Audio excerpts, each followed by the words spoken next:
how many private jets would you have the United States taxpayers have fly into foreign countries to pick up people to bring them here?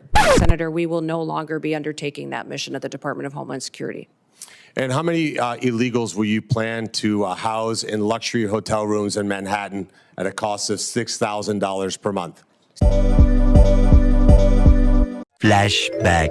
Staying on the issue of voters, the border and migrants, there are about 680 hotels in New York City. 135 of them are reportedly operating as migrant shelters. One of those hotels is the Row Hotel, where Carlos Arellano used to work. Carlos joins me now. You tell me, how do hotels make money from these migrants? Tell me. Well, they charge the city, the taxpayer, they charge them double. You know, people think you're just paying for the room, but you're paying for the staff members. You walk into one of these hotels, and depending on how far you get, you can see a table of 10 staff members. But out of those 10 staff members, only 2 of them are really working. And the other 8 that are there, they're just hanging around, not doing the thing. And when I used to work there, I used to say, why do I need 10 people when I have 2 people only working? I need to get rid of some of these people. And the excuse was always the contract requires this many people. And it requires that many people, 10 of them, because they want to charge the city more from the taxpayer funds. So they upcharge anything they can. You know, if they say, oh, we're going to offer them homeschool teachers for the migrants who don't want to go send their kids to public school, the hotel's going to charge it to the city twice as much. So they find any little excuse to charge more money inside. What's the condition of these hotels now from the inside? How are they being, I hate to say trashed, but are they in good condition or not? Oh, no, they're ruined. They're never going to be what they once were. And that's why they keep renewing the contracts, because they don't want anyone to go in there and see what damage they've done to this place long term. Every other week there was power outages at the Row on the floor 23. So I used to go to work and they would say, you have 5 floors without electricity, go figure it out. And we would be without electricity because it would be 5 floors of illegal migrants wanting to plug in air fryers into their rooms. So can you just do the math, 5 floors worth of people. There's 5,000 people in this hotel spread across 28 floors. You have 5 floors trying to plug in air fryers. It's going to short circuit the electrical wires. And there's 135 hotels in New York City which house migrants. There are 680 hotels altogether. 135 of them are just for migrants. That's not going to change, is it? Oh, no, because the last thing I've been hearing when I've been out talking to migrants at the border is they tell each other, they coordinate, they tell each other, make sure your asylum hearing is in New York, because in New York, there's judges who lean a certain way that will give you more time. If you put your court hearing in Texas, you're going to screw yourself over. So they tell each other, leave your court hearing in New York, claim your free hotel once you get there, and then come back to Texas. Because if you do it in Texas, it's not going to go well for you. So they coordinate with each other, telling each other, go to New York, go to Chicago, go to Denver.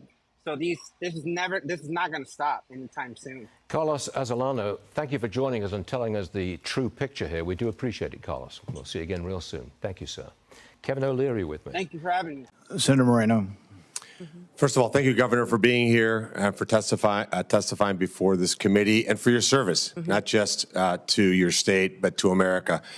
9 years ago today, we met in probably the coldest day I've ever been in my life in Iowa, as you and I were making phone calls and whipping up votes for Republicans in Iowa.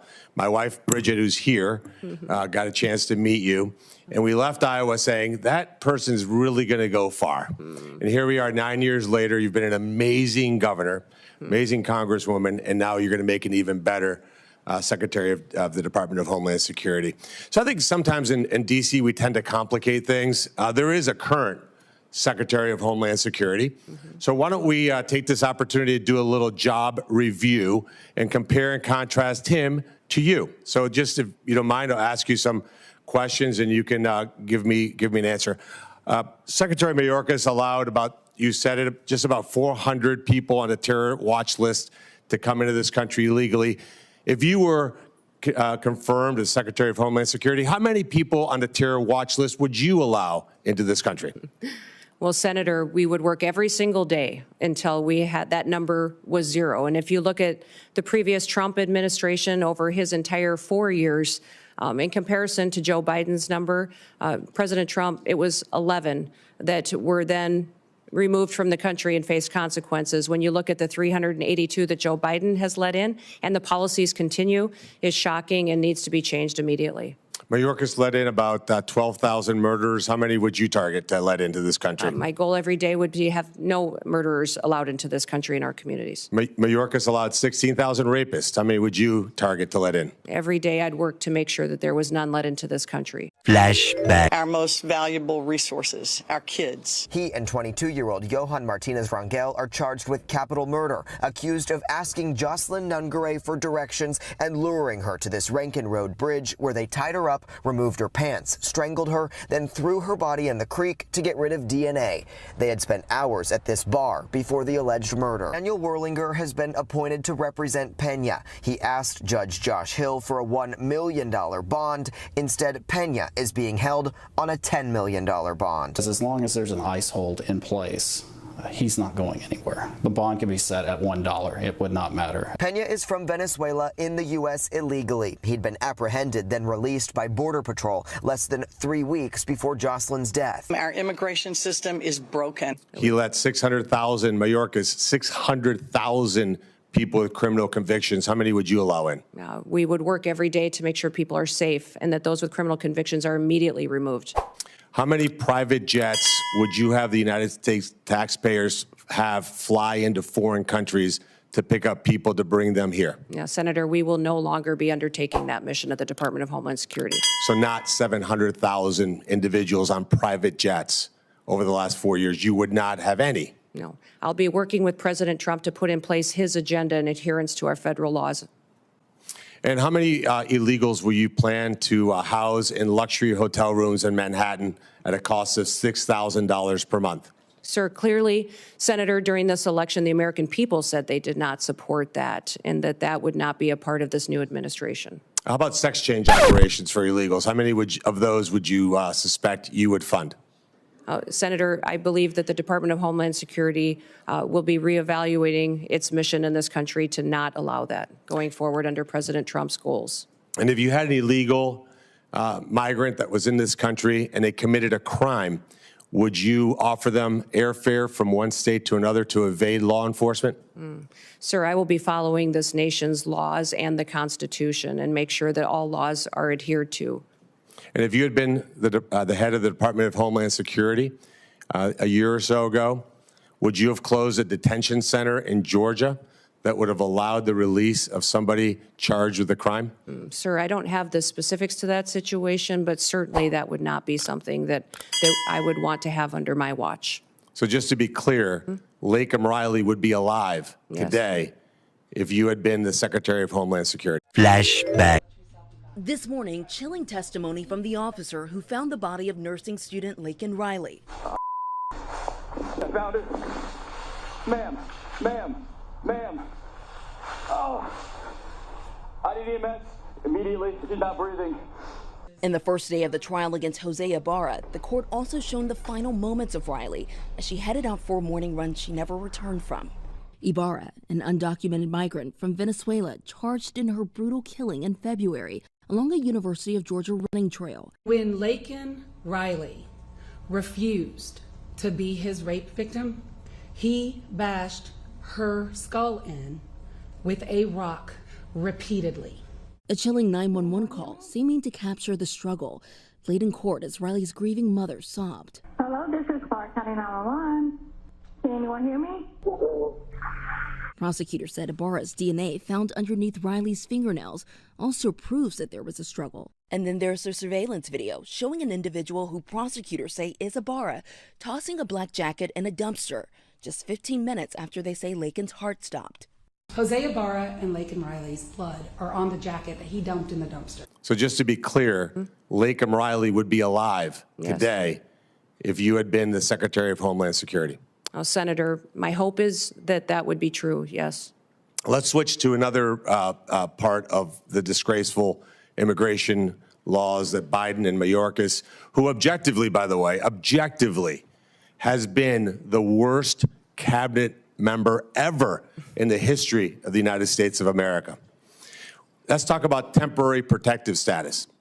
Temporary being the operative word. Mayorkas and Biden just extended temporary protective status again through 2027.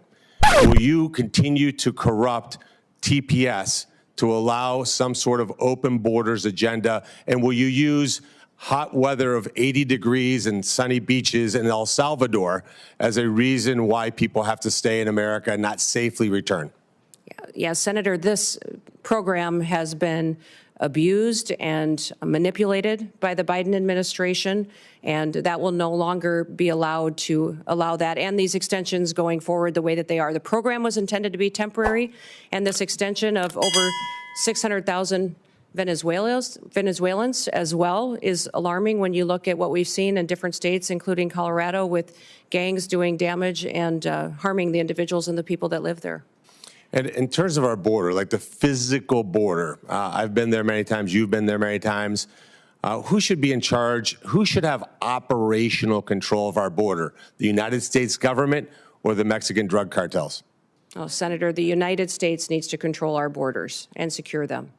So if this were a job interview in the private sector, and you had somebody like Alejandro Mayorkas in charge, and we had the opportunity to upgrade to you, this would be the greatest upgrade in history of the United States of America. But I'm going to end my time with a startling statistic and actually a challenge to the Democrat Party.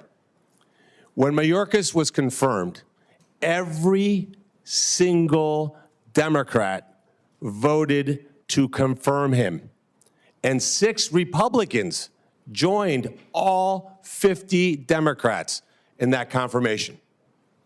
If we get to the vote, and hopefully, Chairman, we could do that Monday, because we cannot wait one single day without you being in charge of that department.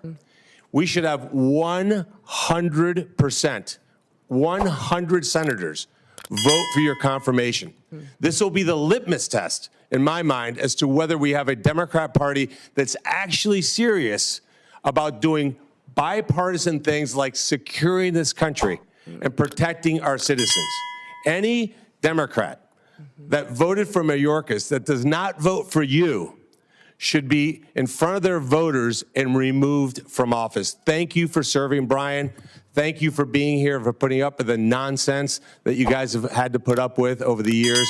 You are going to make an amazing Secretary of Homeland Security. Thank you for being here. Thank you, Senator.